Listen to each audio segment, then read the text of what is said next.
Hello from Gardening at Dwensa here in Ireland, and welcome to this orchid update.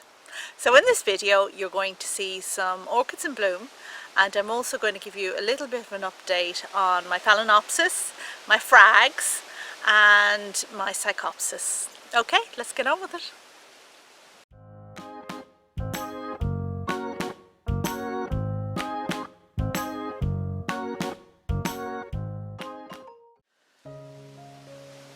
Well, as you can see, my Phrag Ainsworthii is in glorious flower at the moment, and it has this fantastic pink pouched flower like a lady slipper. I don't know if technically it is a lady slipper, and it's a sequential bloomer. So up here on his shoulder we have a second head, a bit like something from a sci-fi film. And I love the flowers on this, really pretty ones. So I'm glad to see it back in bloom. And the Phrags, just to let you know generally how they're doing, they are doing well.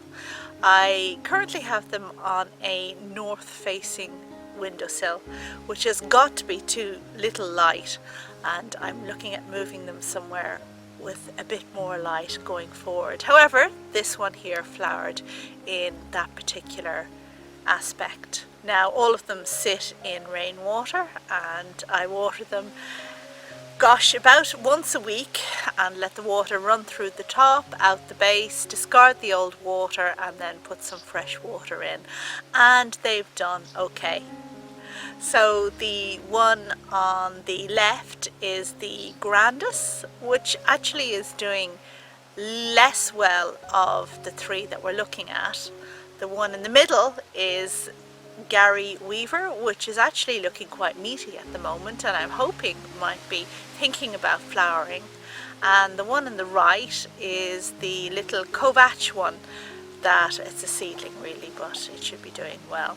And in case any of you are wondering what happened to Piercii, poor Piercii was overfed when I gave it some fish blood and bone last autumn, and it promptly died. So there's a little tip. Fish blood and bone is good for Phrags, but not for Piercii. Next up, a few words about my Psychopsis, and this one is the Mariposa GV1, which I've grown for a while, and I took the plunge and repotted it 2 months ago. Oh, my heart was in my mouth, because as we all know, Psychopsis are the devil for repotting, and this one was potted in pure sphagnum. So I thought, okay, I'll take the advice that Alberto gave in the Botanic Gardens in Kew Gardens in London, and just try and disturb the roots as little as possible when I repot. So I waited until the plant was an active root growth, which I could tell by the roots sticking out, and I started to remove the sphagnum, and it very much became apparent that, you know, like with sphagnum, you really can't just place it back into the pot, you have to take it off. So I had to take everything off the roots and repotted it, and yeah, 2 months ago. So I think it's doing well. And here we have a new growth here, and if we look carefully we can actually also see new roots heading down into the new mixture, which is pretty much sphagnum. I would have put some perlite in it, but I forgot. Anyway, the flower spike, so the plant was in actual flower when I repotted it, and the flower promptly fell off, and I thought, oh no, but the spike is fine, and I hope that within a very short period of time it'll reward me with some more flowers. And yeah, fingers crossed that this plant will go on to do great things.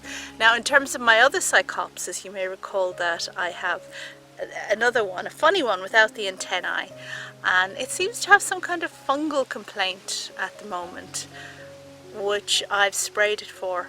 I've sprayed it with a fungal solution, and hopefully it will respond and do better. And I was scared to repot this one, and now I think the moment has passed, because it isn't in active root growth, so it's just kind of wait and see what happens. So that's my Psychopsis story.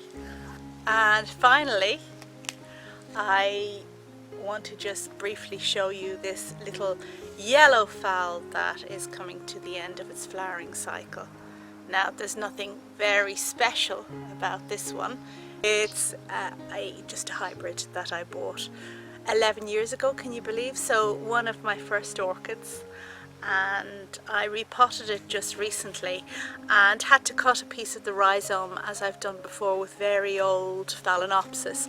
They produce a long rhizome that in the end it makes sense to remove because it's just taking up too much space in the pot, and I did make a video about that before, which I linked to at the end, where I did it with a different Phalaenopsis. But hopefully now with its repotting, it was just so much easier to repot this because it isn't a big plant. I think it's kind of a miniature. It's not a big plant, but there was a lot of root to go into the pot, so hopefully, you know, it'll go on to do well. There we go. I didn't actually water it after repotting because I had cut the rhizome and I didn't want to put water on it, so I will water this next time I water the downstairs ones, and hopefully it'll do well. But I was, you know, I love this one. I really love the pretty yellow colours on it. Isn't it a sweetie? I think it's a sweetie. And sentimental value, needless to say, because it's so old. So I guess I'll just show you a couple of my other Phalaenopsis. And the great news, of course, is that the purple Phalaenopsis, this one here, which is actually two plants in the one pot, is gearing up for a magnificent flowering. So we have this spike here, which is really long, and we have another spike over here, and if I turn the pot around, we actually have 3 more flower spikes in the offing just here at the back. So I will look forward to these rewarding me with the beautiful purple scented flowers that they do. And this is kind of a special Phalaenopsis because it's one that my son Joshua wanted to buy for me a long time ago. And anyway, we have it now in the end. Also, I want to show you my Shaleriana Cross, which I bought last year when I visited Schwerter Orchid Nursery in Germany, and couldn't resist this little beauty for its fantastic foliage. And aren't the leaves just gorgeous with all these blotches on them? And it's doing well because the newer leaves are bigger than the older, which is always a good sign. And it has this super long spike, which I hope will open soon and show us again its pretty pink flowers. So that's good news. And besides this, I have some other hybrid Phal in spike or subsidiary spike. So you know the way when they finish flowering, if you cut the spike off, then you can get a branching. Yeah, I'm sure it's old hat for many of you. Okay, so now we're going to take a look at some clips I made earlier of orchids in flower this month that are gone over at this stage, including a beautiful Phalaenopsis, which is now sending out a second spike, so watch out for that, and a couple of other things. I hope you like them. And this morning I'm delighted to show you this fantastic little Euchile that is in full flower at the moment and has been for maybe 2 weeks. So I thought, yeah, today I really have to record this before it starts going over. And this one here is one of my absolute favourites, and definitely my favourite miniature in the Cattleya Alliance. Just look at these fantastic flowers with the enormous white lip, and the size of the flowers is just really large and disproportionate to the size of the plant because it's a very small plant. And as you can see here, we are talking small. So there's my hand. And these are, well, I suppose I have a good number of pseudobulbs, 1, 2, 3, 4, 5, 6, 7, 8, and a 9th one starting, but they're all really small. And do you know what? I've had this plant for 7 years, which is a really long, hefty time, and a length of time where I think you have the right to talk a bit about the plant if you've been growing it and flowering it successfully for that period of time. So if you think this plant is small now, you really should have seen it when I got it first.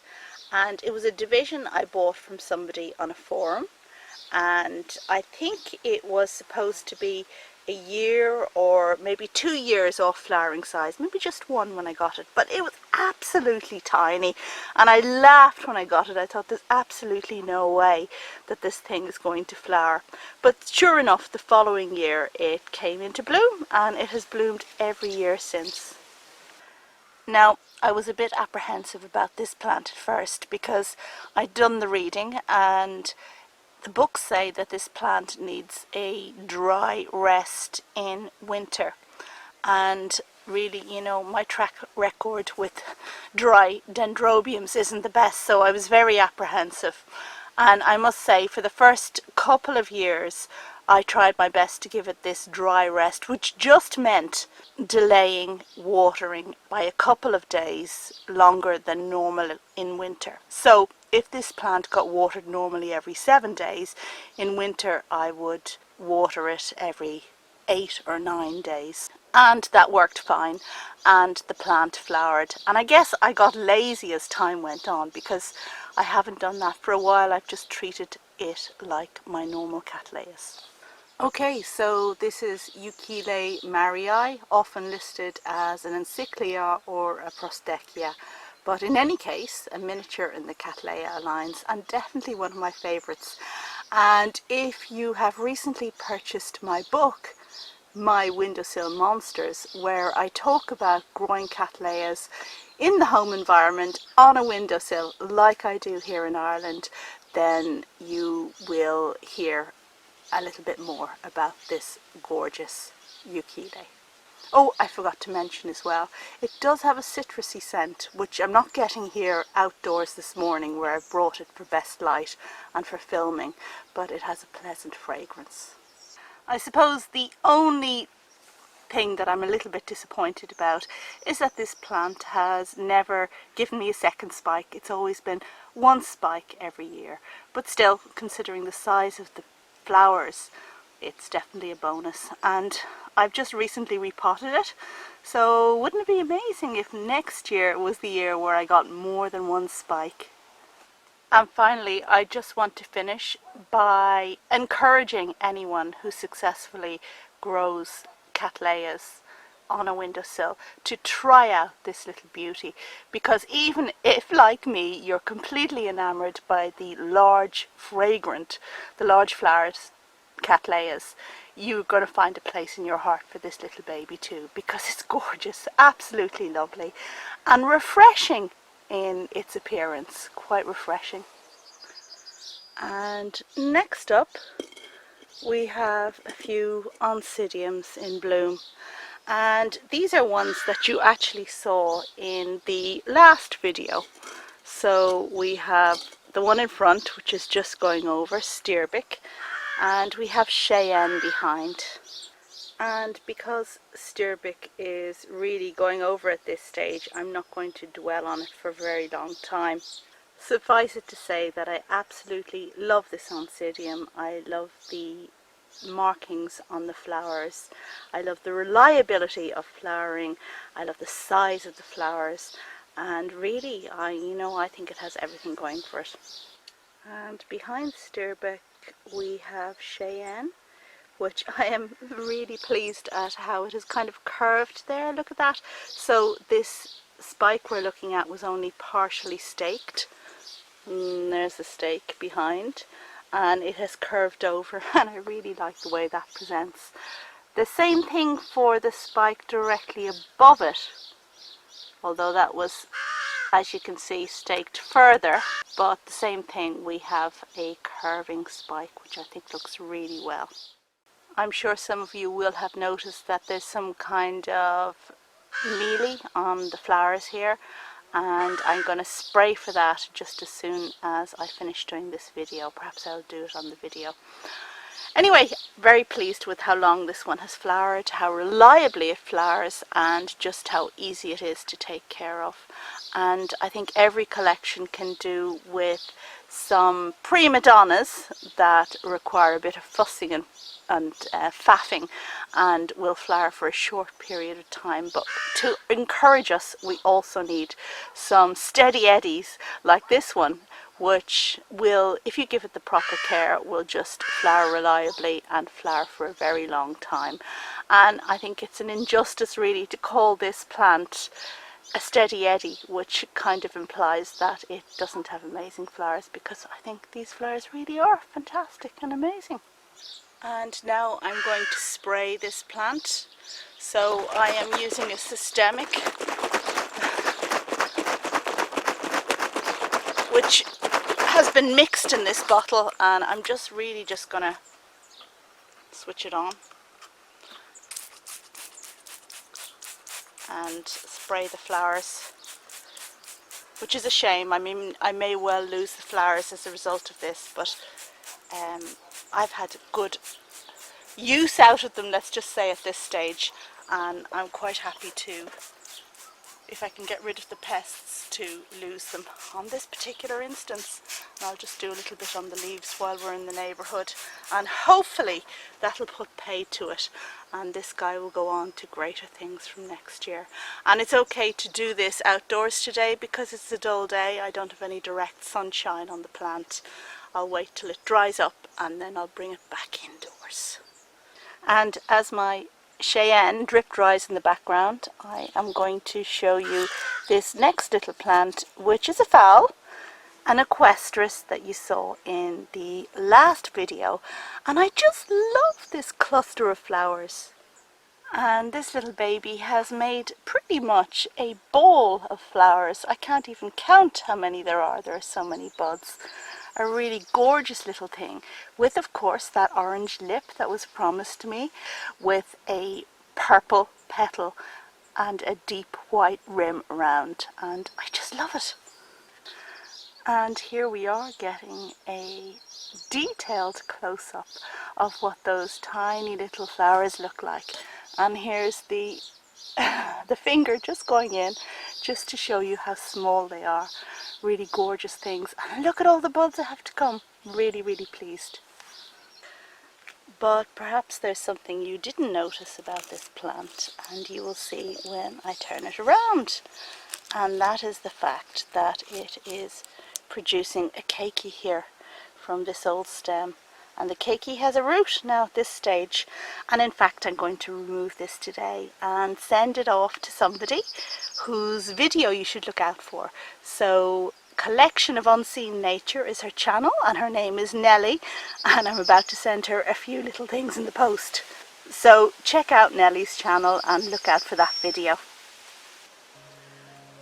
And that brings me to the end of this orchid update, which I hope you enjoyed.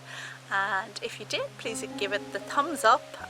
And if not already subscribed to this channel, then I would like to encourage you to do so. Once again, a reminder that my booklet, my e-booklet on flowering Cattleya orchids on a windowsill is available for sale. And you can find the link on how to purchase that in the details of this video down below. So yeah, if you're into growing Cattleyas and you're in an environment like mine and you're growing them on a windowsill, then this book was written for you. Okay, once again, thank you as always. Bye!